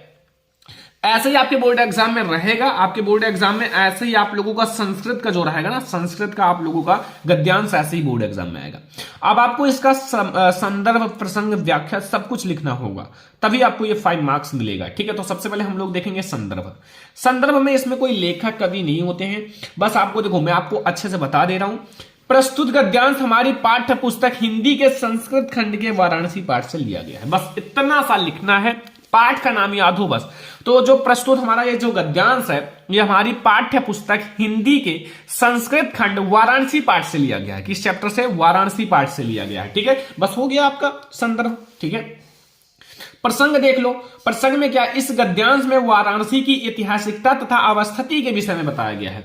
ये जो आपका गद्यांश है इसमें जो वाराणसी है, वाराणसी की ऐतिहासिकता तथा अवस्थिति के बारे में बताया गया। ये संदर्भ और प्रसंग जो है ये आप वाराणसी चैप्टर के हर एक गद्यांश में लिख सकते हो, ध्यान रखना, ये बहुत मेन पॉइंट बता रहा हूं, क्योंकि हर एक गद्यांश में यही बात किया गया है कि वाराणसी की ऐतिहासिकता तथा अवस्थिति के विषय में ही बताया गया है वाराणसी के हर एक गद्यांश में। और वाराणसी चैप्टर आपका इसलिए संदर्भ भी यही सेम आप लिख सकते हो हर एक गद्यांश में, और फिर आप यही प्रसंग आप हर एक गद्यांश में लिख सकते हो वाराणसी चैप्टर के, ठीक है। व्याख्या आपको इसका करना होगा, व्याख्या अलग अलग होते हैं, जैसे इसका व्याख्या है, ऐसा नगरी भारतीय संस्कृति मतलब होता है यह नगरी भारतीय संस्कृति और संस्कृत भाषा का केंद्र स्थली है, ठीक है। ये जो नगरी है ये भारतीय संस्कृति और संस्कृत भाषा की केंद्र स्थली है, यहीं से संस्कृत साहित्य और संस्कृति का प्रकाश सभी जगह फैला है। यहीं से जो हमारा संस्कृत साहित्य है और संस्कृति का प्रकाश सभी जगह फैला है, चारों तरफ फैला है, ठीक है। कहां से? वाराणसी से, ठीक है। इस चैप्टर के अकॉर्डिंग मुगल युवराज दारा सिकोह ने यहां आकर भारतीय दर्शन शास्त्रों का अध्ययन किया था। जो मुगल युवराज दारा शिकोह है वो यहां आकर, ठीक है, जो भारतीय दर्शन शास्त्रों का अध्ययन किया था और उसके ज्ञान से इतने प्रभावित हुआ था, इसके ज्ञान से इतना ज्यादा प्रभावित हुए थे कि उसने उपनिषदों का अनुवाद फारसी भाषा में कराया। इतना ज्यादा प्रभावित हुए थे कि जितने उपनिषद थे उसका अनुवाद फारसी भाषा में कराया। ठीक है, देख सकते हो। बस इतना अगर आप संदर्भ प्रसंग व्याख्या लिख दोगे बच्चों, आपका 5 मार्क्स बिल्कुल फिक्स हो जाएगा, कोई नहीं काट सकता अगर आप ऐसा लिख कर आओगे। ठीक है, बोर्ड एग्जाम में आप लोगों के लिए ये बहुत ज्यादा इंपॉर्टेंट टिप्स है जो मैं आप लोगों को बताया हूं। अगर आप लोग ये सारा ध्यान से करोगे ना तो आप लोगों का पूरा मार्क्स आपका फिक्स हो जाएगा। ठीक है, तो ये आप लोगों को बहुत अच्छे से समझ में भी आ गया होगा जो मैंने आपको बताया है। और अब आप लोग देखो, अगला हमारा जो आप लोगों का अगला संस्कृत का गद्यांश है उसको मैं आप लोगों को बताता हूं। सबसे पहले इसको नोट कर लेना। ठीक है, ये बहुत ज्यादा इंपॉर्टेंट है आप लोगों के बोर्ड एग्जाम के लिए। अगला देखते हैं। अगला हमारा संस्कृत का जो गद्यांश है वो देखो ध्यान से, लिखा हुआ अस्माकम संस्कृति सदा गतिशीला वर्तते, मानव जीवनम संस्कृतम ऐसा यथा समय नवम नवम विचार धारम स्वाभिकृत है नवम शक्ति चा प्राप्नुत अत्र दुराग्रह नस्ति यत युक्ति युक्तः कल्याणकरी च तद्रम संग्रहम एंड क्रियहतम भवति एतस्म संस्कृतः सह रहस्यम एंड मानव जीवनस्य ससवत्तम एंड निहितम। ठीक है, एंड तद यथा सत्यम प्रतिष्ठा सर्वतेषु संभावः विचारणेषु अवज्रम आचार्य दृढ़ता चेती। बहुत ज्यादा इंपॉर्टेंट है बच्चों। ठीक है, और भी आपकी इंपॉर्टेंट है उसको भी पढ़ लेना। जो मैं आपको बता रहा हूं इसको जरूर पढ़ना, मतलब ये एकदम 3 स्टार वाले प्रश्न है जिसको आप लोग कह सकते हो ना एकदम हाईलाइट है बोर्ड एग्जाम के लिए। बोर्ड एग्जाम के पेपर में आप लोगों ने देखा होगा इन टाइप के क्वेश्चंस आते ही आते हैं। मैंने देखा है, हर एक क्वेश्चन पेपर को उठाता हूं तो फिर हमें मिलता है। देख लो, ये मैंने क्वेश्चन पेपर लिया दूसरे साल का, देख लो। अस्माकम संस्कृता सदा गतिशीला वर्धते मानव जीवनम। ठीक है, देख लो, यही तो आया है। क्या टेंशन है, तैयार करो जो मैं आपको बता रहा हूं, क्योंकि यही सब तैयार कर लो, बोर्ड एग्जाम का टॉपर आप ही रहोगे हिंदी का, क्योंकि जो चीज मैं आपको बता रहा हूं वो तैयार कर लो। संदर्भ इसका देखो, प्रस्तुत गद्यांश हमारी पाठ्य पुस्तक हिंदी के संस्कृत खंड के भारतीय संस्कृति पाठ से लिया गया है। जो हमारा प्रस्तुत गद्यांश है हमारी पाठ्य पुस्तक हिंदी के संस्कृत खंड के भारतीय संस्कृति नामक पाठ से लिया गया है, ध्यान रखना। ठीक है, इसका प्रसंग समझ लो। प्रस्तुत गद्यांश में भारतीय संस्कृति की गतिशीलता और उसके लचीलेपन का बारे में बताया गया है। ठीक है, जो प्रस्तुत गद्यांश में जो भारतीय संस्कृति है, भारतीय संस्कृति की गतिशीलता, जो उसकी गतिशीलता है और उसके लचीलेपन के बारे में बताया गया है। जो उसका लचीलापन है उसके बारे में बताया गया है। ठीक है, देखो व्याख्या समझ लो इसका। हमारी जो संस्कृति है सदा गतिशील रही है। हमारी जो संस्कृति है, जो मतलब हमारा नेचर है, कल्चर है, ये हमारा हमेशा गतिशील रहा है। मानव जीवन को शुद्ध करने के लिए यह समय अनुसार नई नई विचारधारा को स्वीकार कर लेती है। मानव जीवन को मतलब शुद्ध करने के लिए, ताकि मानव जीवन शुद्ध रहे, तो उसको शुद्ध करने के लिए समय अनुसार, समय के अनुसार नई विचारधारा को स्वीकार कर लेती है। जो नई विचारधारा है, देखो मनुष्य के अंदर नई विचारधारा आती है। ठीक है, अकॉर्डिंग टू जैसे उनके पास कोई भी चीज है नहीं है तो बाद में अगर मान लो वो हो जाता है ना, तो अब उनके विचार में एक नई चीज आ गई कि हमें अब वो भी चाहिए। ठीक है, ऐसा होता है। इसमें दुराग्रह नहीं है।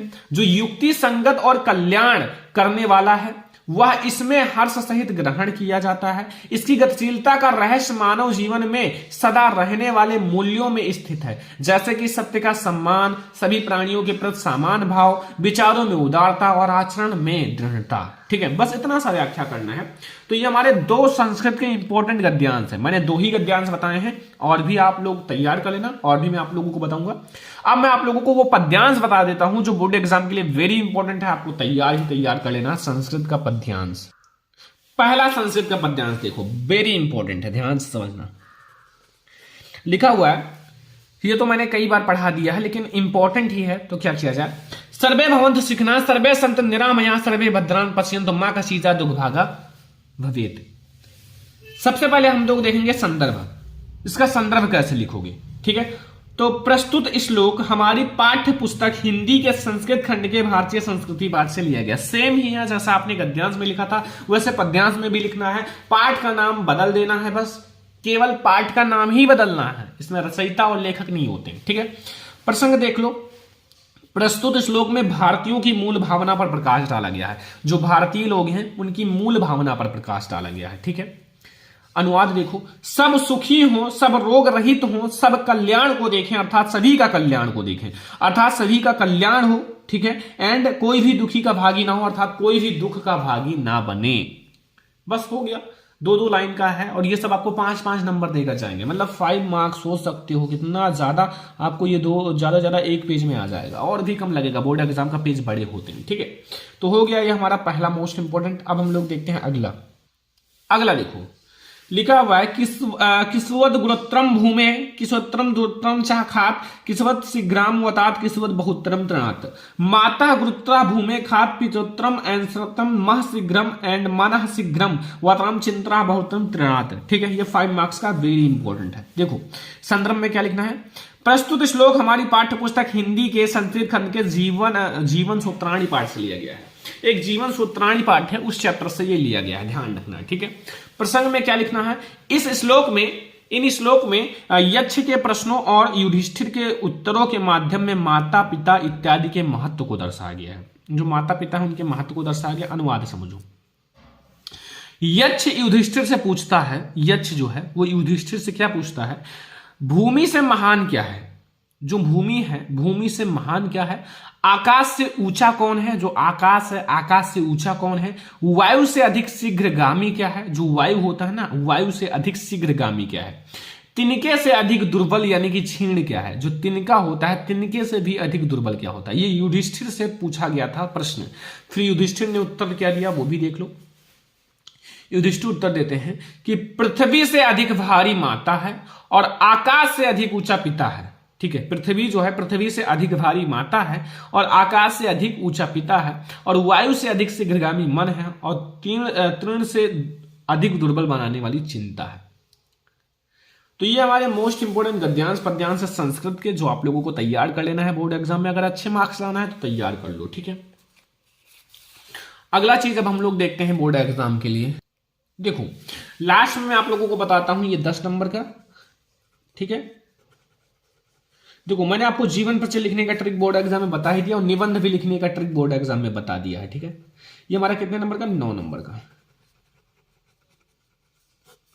ये दोनों मैंने बता रखा है, दोबारा नहीं बताऊंगा। ठीक है, अब मैं आपको यही बता देता हूं कौन कौन सा तैयार करना है। मैंने लिखने का ट्रिक भी बताया है, अभी भी हमारे पास जो है बोर्ड एग्जाम का कॉपी है कि मैंने कैसे लिखने का ट्रिक बताया था। ठीक है, बोर्ड एग्जाम में देखो अभी भी हमारे पास है, ये देख लो मैंने ये बता रखा है। ठीक है, जैसे जयशंकर प्रसाद जी का कैसे लिखना है। ठीक है, ये जैसे प्रश्न उत्तर संख्या डालो जयशंकर प्रसाद, इधर आप पहले संक्षिप्त जीवन परिचय फ्लो चार्ट बनाकर लिखना, फिर इनका डिटेल में इधर लिखना, ये मैंने बता रखा है। तो इसलिए मैं आप लोगों को, आई होप कि आप लोगों ने देखा भी होगा डेली। तो अब मैं आप लोगों को जो इंपॉर्टेंट है वो बताता हूं। आचार्य रामचंद्र शुक्ल जी का जीवन परिचय तैयार कर लेना, जयशंकर प्रसाद जी का तैयार कर लेना, सूरदास जी कवि हैं, ये दोनों हमारे लेखक हैं। ठीक है, और सूरदास जी कवि हैं, तुलसीदास जी और महादेवी वर्मा, ये 3 आप लोग कवि का जीवन परिचय तैयार कर लेना। किसका, कवि का। ये 3 कवि हैं, 2 लेखक हैं, 10 नंबर आपको देकर जाएंगे, देख लो। ठीक है, महत्वपूर्ण निबंध 9 नंबर का आएगा। देखो पहला, प्रदूषण की समस्या तथा समाधान जरूर तैयार कर लेना, जनसंख्या वृद्धि तैयार कर लेना, बेरोजगारी की समस्या तैयार कर लेना, जितना मैं आपको बता रहा हूं। 4 नंबर है विज्ञान वरदान है या अभिशाप, बेटी बचाओ बेटी पढ़ाओ। ये 5 निबंध तैयार कर लेना, आज ही तैयार कर लेना, एक एक करके, डेली 5 दिन में तैयार हो जाएगा। ठीक है, आज का ये वीडियो मैराथन वीडियो बहुत ही ज्यादा इंपॉर्टेंट है। आज का ये वीडियो सारे बच्चे लाइक करना, कम से कम 20,000 लाइक आप लोगों को करना होगा। ठीक है, आप लोग 20,000 लाइक जरूर करना सारे स्टूडेंट, और आज के इस वीडियो को बच्चे शेयर कर देना, और अगर चैनल पर नया सब्सक्राइब भी कर देना। सारे सब्जेक्ट की तैयारी करना तो चैनल को सब्सक्राइब भी कर देना। ठीक है, आज का ये वीडियो बहुत ज्यादा इंपॉर्टेंट था। तो हम लोग ऐसे ही और बहुत सारी वीडियोज देखेंगे। तो चलो हम लोग मिलते हैं नेक्स्ट इंपॉर्टेंट वीडियो में, तब तक के लिए धन्यवाद।